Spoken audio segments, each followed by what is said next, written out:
পাকিস্তান সেনাবাহিনীর বিরুদ্ধে দীর্ঘ ৯ মাসের সশস্ত্র লড়াই করেছে বাংলাদেশ। যুদ্ধের শেষ পর্যায়ে ভারতীয় সেনাবাহিনী এই সংগ্রামে যুক্ত হয়। পাকিস্তানের সেনারা তাদের কাছে আত্মসমর্পণ স্বাক্ষর করে। সে কারণে ভারত ১৬ ডিসেম্বরকে নিজেদের বিজয় দিবস হিসেবেও পালন করে আসছে। তাই দিনটি উপলক্ষে ভারতের প্রধানমন্ত্রী নরেন্দ্র মোদী সামাজিক যোগাযোগ মাধ্যমে পোস্ট দিয়ে স্মরণ করে থাকেন। এবারও ফেসবুকে একটি পোস্ট দিয়েছেন। সেখানে তিনি ১৯৭১ সালের ১৬ ডিসেম্বরকে ভারতের বিজয় দিবস হিসেবে উল্লেখ করলেও পোস্টে বাংলাদেশের নাম একবারও উল্লেখ করেননি।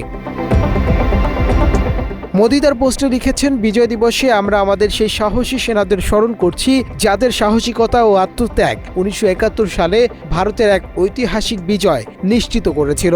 তাদের দৃঢ় মনোবল ও নিঃস্বার্থ সেবা আমাদের দেশকে রক্ষা করেছে এবং আমাদের ইতিহাসে একটি গৌরবান্বিত মুহূর্ত তৈরি করেছে। এই দিনটি তাদের সাহসকে সম্মান জানায় এবং তাদের অসাধারণ মনোবলকে স্মরণ করিয়ে দেয়। সেনাদের এই বীরত্ব ভারতের বহু প্রজন্মকে অনুপ্রাণিত করে চলছে।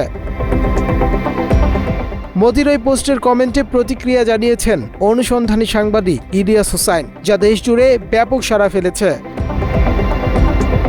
সাংবাদিক ইলিয়াসের কমেন্টের উত্তর দিয়ে অনেকেই প্রশংসা করেছেন। কেউ কেউ স্যালুট জানাচ্ছেন, কেউ ধন্যবাদ দিচ্ছেন, আবার অনেকে জানাচ্ছেন ঈদের শুভেচ্ছা।